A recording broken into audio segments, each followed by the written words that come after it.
Em 25 de janeiro de 2021, a atual sede da Assembleia Legislativa do Estado de São Paulo completa 53 anos. Essa é a primeira sede planejada e construída especificamente para abrigar o poder legislativo. A construção do maior parlamento do país foi proposta em 1960 pelo então presidente da Assembleia, Roberto Costa de Abreu Sodré. No mesmo ano, o governador Carvalho Pinto decretou onde seria construída a nova sede, em frente ao Parque do Ibirapuera. Já em 61, abriu-se um concurso público para a escolha do projeto arquitetônico. O resultado desse concurso foi divulgado em um evento ao vivo na TV Excelsior, em 14 de junho. Foram apresentados 46 projetos e o vencedor foi dos arquitetos Adolfo Rubio Moraes, Fábio Coque de Sá Moreira e equipe. Naquela época, o projeto era monumental, já que segue a escola modernista influenciado por Oscar Niemeyer. O edifício de 36 mil metros quadrados é uma construção retangular revestida de granito cinza e mármore branco. O ambiente, com estruturas de vidro e metal, compõe, com grandes rampas, o mais importante parlamento do país.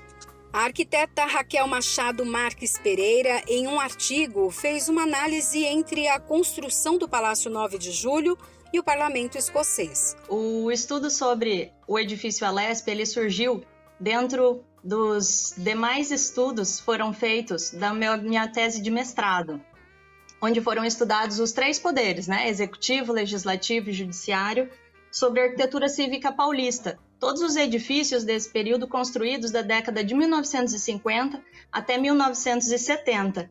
Então, vários edifícios eles foram utilizados como edifícios de estudo para a gente chegar e conceituar a questão da monumentalidade e do coração da cidade desses edifícios. Depois de 5 anos, 6 meses e 23 dias de trabalho, a inauguração da atual sede da Assembleia Legislativa aconteceu numa data solene, no aniversário de 414 anos da cidade de São Paulo.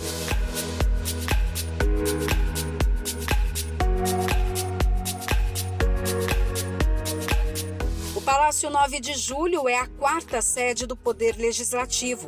Em 7 andares, sendo 6 de acesso a todos os funcionários, acontecem as principais decisões do Parlamento Paulista nos plenários e gabinetes dos 94 deputados.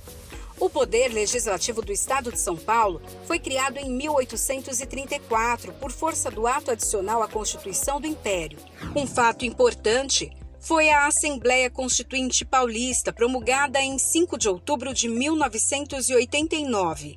Surgiu após a Constituição de 1988, a partir do processo de redemocratização do país. Da democracia, da justiça social. Eu me lembro que durante a transição para a democracia, vários segmentos sociais procuravam a Assembleia até para se organizar, até para ter um lugar onde se reunir. E a Assembleia sempre encontrava esses espaços. Depois, quando os vários segmentos sociais tinham tal ou qual reivindicação, onde eles buscavam? A Assembleia. Eu vi dezenas, talvez até centenas, de movimentos sociais em volta da Assembleia, buscando a Assembleia como um elo de ligação com o Estado, não é? A Assembleia joga um papel fundamental, não é mesmo?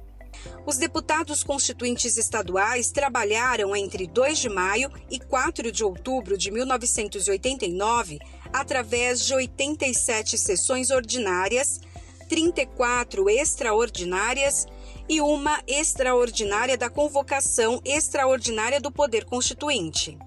Com 4.683 emendas ao anteprojeto e 2.919 ao projeto, a apresentação de emendas ao projeto de Constituição feitas por eleitores foram chamadas de emendas populares e teve um grande significado democrático. Eu vou dar um exemplo concreto que eu me lembrei agora, que era a discussão durante os trabalhos da Constituinte de 89, que tratava da questão da água. E havia uma briga muito grande. Como que a gente vai usar a água? Nós vamos usar a água das nossas represas para gerar energia, nós vamos usar a água para abastecer a sociedade. E eu me lembro que vinham segmentos sociais os mais variados, com as mais variadas reivindicações em torno da água. E a Assembleia acolhia todo mundo, a Assembleia deu voz para todo mundo, a Assembleia deu espaço para todo mundo. E hoje, veja, a gente tem um caminho suave do que fazer com a Bíblia, do que fazer com a nossa água, não é mesmo? E é sempre isso, com o diálogo. E a Assembleia, por excelência, é o elemento do diálogo, porque é lá que se confrontam as diferentes ideias no cotidiano, no dia a dia.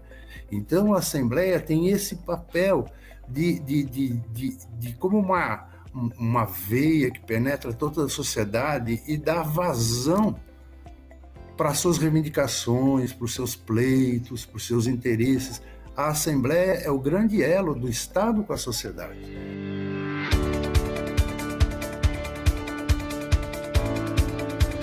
A entrada principal destinada ao público, mas fechada desde março de 2020 devido à pandemia de Covid-19, é a que fica em frente ao lago do Parque do Ibirapuera e dá acesso ao andar térreo.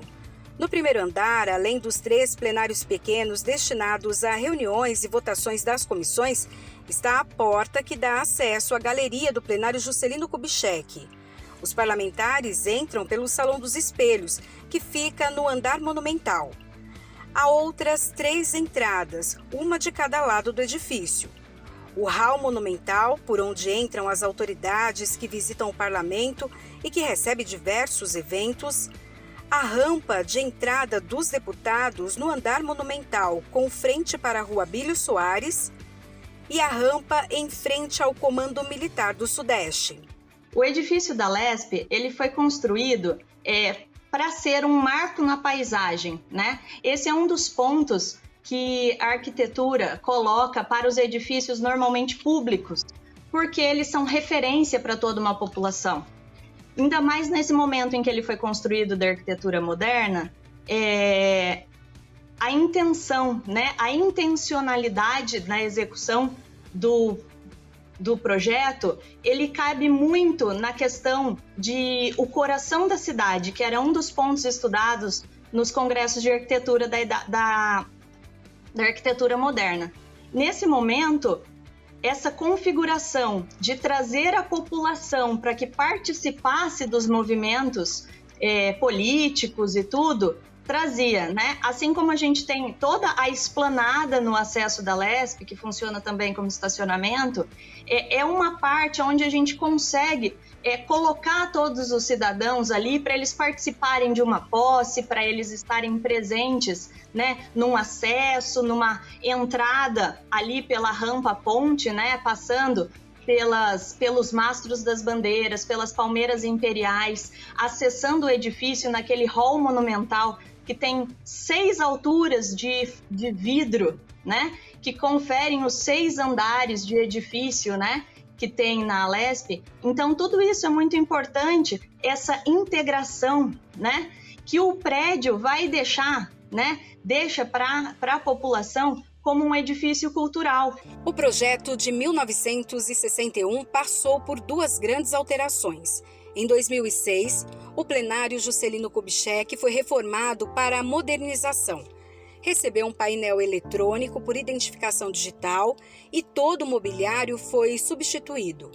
A obra foi concebida por Adolfo Rubio Morales, detentor dos direitos autorais da edificação. A reforma serviu também para permitir melhor acessibilidade às pessoas com deficiência. Em 2009, foi inaugurado um prédio anexo, com mais gabinetes e um novo auditório para eventos. E é aqui no plenário Juscelino Kubitschek que acontecem as maiores decisões que impactam a vida de toda a população do estado de São Paulo, comandado atualmente pelo deputado Cauê Macris, do PSDB, presidente da Casa. Nessa 19ª legislatura, os 94 deputados debatem diariamente no plenário. O pequeno expediente acontece de segunda a sexta-feira, às 2h30 da tarde. Os parlamentares têm até 5 minutos para abordar temas livres. Às 3h30 da tarde, inicia o grande expediente, onde eles podem falar por 10 minutos. Já na ordem do dia, a partir das 4h30 da tarde, as decisões e votações de temas diversos e projetos de lei propostos, então, pelos deputados. Aqui também acontecem as sessões solenes, que são as comemorações e homenagens especiais feitas principalmente para entidades ou pessoas importantes para a sociedade. O historiador e ex-funcionário da LESP, Carlos Dias, falou sobre as histórias nesses 53 anos. A criação do acervo, que foi algo que muito gratificante na minha história profissional, que foi passar vários anos vendo que a Assembleia tinha um acervo fantástico, um acervo histórico fantástico, e que ele estava ali, mas ele não estava organizado, não estava disponível para a sociedade. E o que a gente fez depois da Constituinte, com o apoio das mesas, etc., foi conseguir organizar todo o acervo e dar a esse acervo uma linguagem moderna. E hoje, veja, vou só dar um exemplo. Só do período do Império, a Assembleia tem cerca de 70, 80 mil páginas de documento falando da sociedade brasileira no Império. Na República Velha, idem. E isso tudo estava abandonado, esquecido. E o pior, são raros os estados no Brasil que têm tal acervo. E nós conseguimos, aos poucos, organizar, catalogar e disponibilizar. E hoje você entra na internet e você consegue acessar todos esses documentos que estão bem organizados, de forma moderna, preservados, permitindo que as pesquisas fluam e que a Assembleia cumpra o seu papel, que é disponibilizar todas as informações que ela produz, não é mesmo? E hoje nós temos uma divisão do acervo, não é? É um grande orgulho nós ter, é uma divisão muito eficiente, já são dezenas e dezenas e dezenas de trabalhos que se basearam em pesquisas que só puderam acontecer graças a essa organização que foi feita a criação da divisão.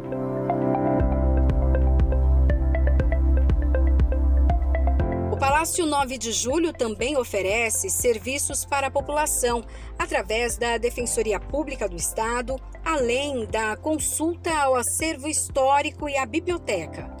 Vale lembrar que esses serviços estão suspensos desde o mês de março e não há previsão para reabertura ao público.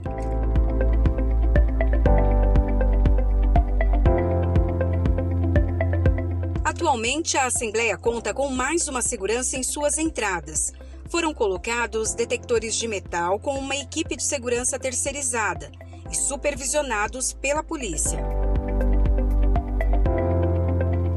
Outro espaço é o Instituto do Legislativo Paulista, criado pela Resolução 821 de 2001 e é o órgão responsável por oferecer cursos abertos e gratuitos para todos os cidadãos. As atividades abordam diversos temas e incluem ciclos de debates, seminários, palestras e outros eventos.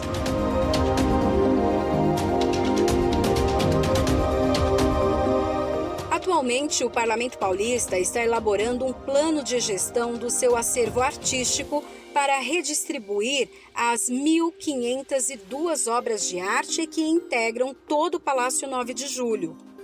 Elas vão passar pelo processo de avaliação, catalogação, análise técnica de aprofundamento de informações e atribuição de valor artístico, a partir de critérios museológicos.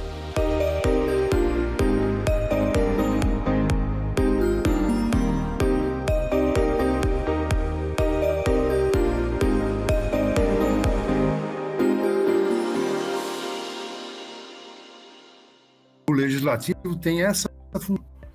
Como ele representa vários segmentos, a Assembleia tem 94 deputados com as mais diversas origens, ele ao mesmo tempo tem 94 representantes abrindo as portas para todos os segmentos organizados da sociedade que queiram se fazer representar, ouvindo, escutando. Então a Assembleia, antes de 88, era uma coisa, E depois de 88 é outra coisa. Não é à toa que quando foi depois de 88 que nós falamos, vamos organizar o acervo, vamos disponibilizar as informações, isso fluiu. Antes não tinha acolhida, antes não era interessante, antes a Assembleia era meio monolítica, muito estanque, muito rígida, não é? Depois de 88, ela ganhou todo de uma nova dinâmica. A TV, um exemplo, o Instituto do Legislativo é outro exemplo. Vão criar um fórum de debates dentro da Assembleia. O Instituto veio preencher essa lacuna. Na TV, a TV abriu um canal de comunicação direto com a sociedade. Então, toda essa modernização que esse novo prédio assistiu, que é uma Assembleia restrita, amarrada por um sistema autoritário, para uma Assembleia que vive a plena democracia, no gozo da sua, vai construindo essa democracia. E essa é um pouquinho da história do Palácio 9 de Julho, a Casa do Povo, que completa 53 anos. Em 2021, novas decisões e leis vão ser definidas aqui para beneficiar toda a população do estado de São Paulo. Até mais!